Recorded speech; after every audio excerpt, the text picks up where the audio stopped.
HDD ಸಭೆಗೆ ನುಗ್ಗಿ ಕಾಂಗ್ರೆಸ್ ಕಾರ್ಯಕರ್ತರು ಗಲಾಟೆ ನಡೆಸಿರುವಂತಹ ವಿಚಾರಕ್ಕೆ ಸಂಬಂಧಪಟ್ಟಂತೆ ಚುನಾವಣಾ ಆಯೋಗಕ್ಕೆ ದೂರು ನೀಡಿದ ಜೆಡಿಎಸ್ ಬಿಜೆಪಿ ತುಮಕೂರು ಜಿಲ್ಲಾಧಿಕಾರಿ ಮೂಲಕ ಈಗ ಚುನಾವಣಾ ಅಧಿಕಾರಿಗೆ ದೂರನ್ನ ಕೊಡಲಾಗಿದೆ.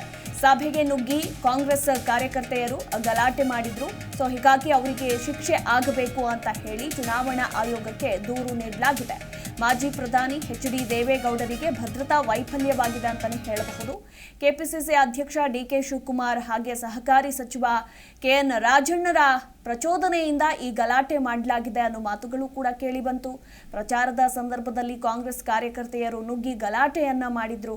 ಹೀಗಾಗಿ ಆರೋಪಿಗಳಿಗೆ ತಕ್ಕ ಶಿಕ್ಷೆ ಆಗಬೇಕು ಅಂತ ಹೇಳಿ ಜೆಡಿಎಸ್ ಹಾಗೆ ಬಿಜೆಪಿ ಮುಖಂಡರೆಲ್ಲರೂ ಕೂಡ ಈಗ ತುಮಕೂರು ಜಿಲ್ಲಾಧಿಕಾರಿ ಮೂಲಕ ಚುನಾವಣಾ ಅಧಿಕಾರಿಗೆ ದೂರನ್ನ ಕೊಟ್ಟಿದ್ದಾರೆ.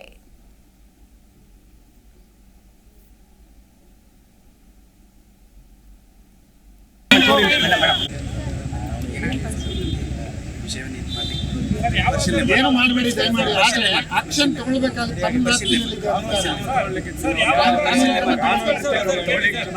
ಪರಿಶೀಲನೆ ಮಾಡ್ತೀವಿ ನಾವು.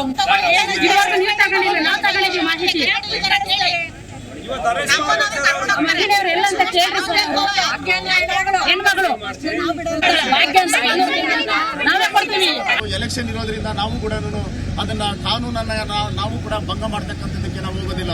ಅದಕ್ಕೆ ಸಹಕಾರ ಕೊಡ್ತೀವಿ.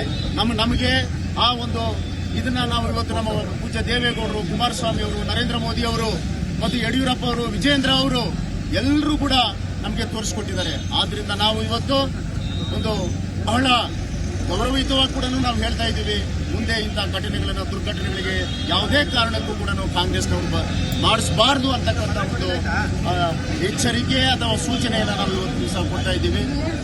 ಇದನ್ನ ಮತ್ತು ಈ ಜಿಲ್ಲೆಯಲ್ಲಿ ಕೂಡ ಗೃಹ ಸಚಿವರಿದ್ದಾರೆ.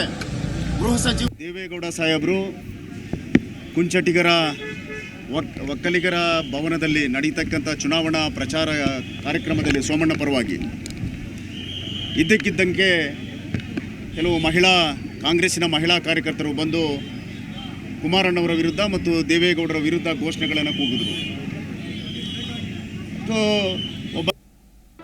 ಜಿ ಕನ್ನಡ ನ್ಯೂಸ್ ಈಗ ನಿಮ್ಮ ಮನೆಯಲ್ಲೇ ನೋಡಿ. ಎಲ್ಲ ಕೇಬಲ್ಗಳಲ್ಲಿ ಈಗ ಲಭ್ಯ.